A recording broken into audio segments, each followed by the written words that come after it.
Hello everyone, welcome back to my another video. देखो theorem number 20, ठीक है। Question है prove that ring of integers is a principal ideal domain. ठीक है, ring integers का कोई रिंग है, सेट है, ठीक है, उसको प्रिंसिपल आइडियल डोमेन दिखाना है। अच्छा, रिंग ऑफ इंटीजर्स का मतलब कि वो इंटीग्रल डोमेन होगा, ठीक है, और प्रिंसिपल आइडियल डोमेन दिखाना है। इसका मतलब, इसका डेफिनेशन क्या था प्रिंसिपल आइडियल डोमेन का, कि इंटीग्रल डोमेन से हम जितना भी आइडियल बनाएंगे, ठीक है, वो सारा आइडियल एक ही जनरेटर से होकर बना होगा, ठीक है, एक सिंगल एलिमेंट से होकर बना होगा, एक सिंगल जनरेटर से बनकर बना होगा, तब हम उसको प्रिंसिपल आइडियल डोमेन बोलेंगे, ठीक है। तो चलो प्रूव करते हैं।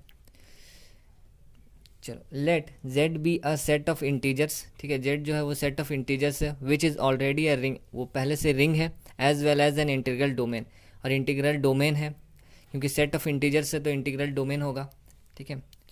अब let S be any ideal of Z, हम इस जेड से कोई भी आइडियल एक लेते हैं, ठीक है, एनी आइडियल ऑफ जेड। अच्छा, वो रिंग है पहले से जेड, ठीक है। तो प्रूफ देखो, अब क्या प्रूफ करके दिखाना है कि if S equals to zero, तो अगर एस इक्वल्स टू हम लोग जीरो लेते हैं तब तो थ्योरम प्रूव हो जाएगा। तो हम लोग लेंगे S not equals to zero, जैसे पिछला थ्योरम में लिए थे, as it is a principal ideal generated by zero, that is, देखो जनरेटेड अगर होता है तो ऐसे दिखाते हैं, या फिर इसको फर्स्ट ब्रैकेट से भी दिखा सकते हैं। चलो, let us consider the case if S not equals to zero, ठीक है, एस जो है वो जीरो के बराबर नहीं है। अच्छा, जीरो के बराबर नहीं है तो पिछला थ्योरम जैसे ही जीरो के बराबर अगर नहीं है तो इसमें एस में कुछ ना कुछ एलिमेंट तो होगा, ठीक है। तो मान लेते हैं इसमें एक एलिमेंट है A, there exist at least one element, ठीक है, तो ए हम मान लेते हैं कि एस में है जो कि जीरो के बराबर नहीं है। अच्छा, अगर ए एस में है, इसका मतलब एडिटिव सब ग्रुप होने के कारण एस जो है वो binary operation plus is additive सब ग्रुप है, इसीलिए हम बोलेंगे कि ए अगर है तो माइनस ए भी होगा, ठीक है, तो माइनस ए भी एस में बिलोंग करेगा। अच्छा देखो, माइनस ए एस में बिलोंग कर गया। अच्छा, ए और माइनस ए दोनों एस में है, ठीक है, इसका मतलब एस में कम से कम एक पॉजिटिव इंटीजर जरूर होगा, ठीक है, तो S contains at least one positive integer. तो मान लेते हैं जो पॉजिटिव इंटीजर होगा, लीस्ट पॉजिटिव इंटीजर, ठीक है, वो बी है, तो B least positive integer in S, ठीक है। तो अब हम लोग को दिखाना होगा कि देखो एस जो है जनरेटेड बाय बी है बोल के, ठीक है, that is S is a principal ideal generated by B, ये दिखाना है, ठीक है। तो let X be any arbitrary element of S, X एक एलिमेंट लिए एस से, तो एक्स जो है वो बी से बड़ा है लेकिन, ठीक है। अब क्योंकि हम लोग बी को क्या बोल रहे हैं कि वो लीस्ट पॉजिटिव इंटीजर है, इसका मतलब जरूर एक्स बी से तो बड़ा होगा, ठीक है। चलो, अब देखो हम डिवीज़न एल्गोरिदम लगा रहे हैं। डिवीज़न एल्गोरिदम क्या होता है कि x equals to B Q plus R, ठीक है। अच्छा, इसका मतलब अगर b से हम x को हम b से डिवाइड करेंगे तो q जो है कोशेंट बचेगा और r रिमाइंडर होता है, ठीक है, जैसे देखो यहाँ पर दिखाए हैं। चलो, वेर, अच्छा देखो, तो अब b से हम डिवाइड कर रहे हैं तो और r रिमाइंडर बच रहा है, इसका मतलब ये b जो है आर से बड़ा होगा, ठीक है, क्योंकि रिमाइंडर बच रहा है, इसका मतलब ये जो यहाँ बचता है ये सबसे छोटा होता है, तो ये आर ऑटोमेटिक बी से छोटा हो जाएगा, ठीक है। वेर ज़ीरो, आर जो है greater than equal to zero है और बी से छोटा है, और क्यू जो है वो इंटीजर का है, सेट ऑफ इंटीजर्स का। चलो, now if X equals to S, now if X belongs to S and B Q belongs to S, ठीक है।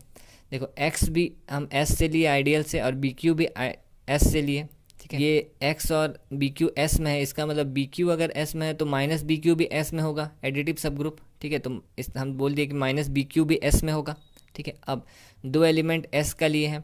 अच्छा, दोनों का डिफरेंस s, देखो ये भी s में है, ये भी s में, तो x माइनस BQ जो है वो भी s में होगा, ठीक है। अच्छा, ये x माइनस बी क्यू को हम ये वाला रिलेशन से देखो तो हम बी क्यू को उधर भेज दे रहे हैं, ठीक है, तो x माइनस बी क्यू होगा, इक्वल्स टू में क्या बचेगा r, तो इसके जगह हम r बैठा दिए, बिलोंग्स टू s।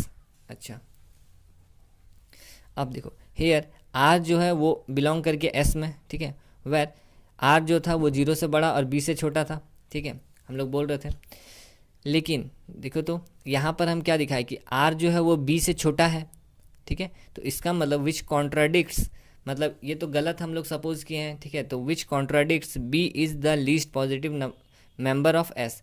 अच्छा, इसका मतलब हम लोग जो माने थे कि बी जो है वो लीस्ट पॉजिटिव इंटीजर होगा, ठीक है, लीस्ट पॉजिटिव एलिमेंट होगा, वो सपोजिशन हम लोग का गलत हो गया, ठीक है, कॉन्ट्राडिक्ट कर गया।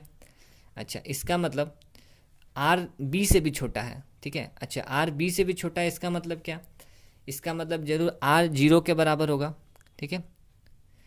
चलो, अच्छा, आर अगर 0 है तो ये वाला रिलेशन से X equals to B Q plus R की जगह हम 0 बैठा रहे हैं, तो देखो तो X equals to B Q, ठीक है। इसका मतलब आइडियल का जो सारा एलिमेंट होगा, जैसे एक्स को हम लिए थे एस, ठीक है, इसका मतलब सारा जो आइडियल होगा, ठीक है, जो हम लेंगे आइडियल से एलिमेंट, वो बी का मल्टीपल में रहेगा। X equals to B Q आया, इसका मतलब देखो तो बी का मल्टीपल में है, ठीक है, सारा एलिमेंट जितना भी हम लेंगे आइडियल से एलिमेंट वो बी क्यू के फॉर्म में लिखा जा सकता है उसको, ठीक है, तो इसका मतलब वो बी का मल्टीपल होगा। तो देखो every element of S are multiple of B, ठीक है, इसका मतलब सारा एलिमेंट मल्टीपल ऑफ बी है, इसका मतलब वो जो आइडियल है वो जनरेटेड बाय बी होगा, ठीक है, तभी वो सारा एलिमेंट बी का मल्टीपल में है। चलो, S is an ideal generated by B, ठीक है। उसके बाद अच्छा देखो, सारा एलिमेंट, सारा जो आइडियल हम लिए उसका सारा एलिमेंट जनरेटेड बाय बी है, इसका मतलब वो प्रिंसिपल आइडियल हो गया, ठीक है, तो एस इज़ प्रिंसिपल आइडियल। अच्छा, तो हो गया प्रूव, ठीक है, तो लिख दिया Z is principal ideal domain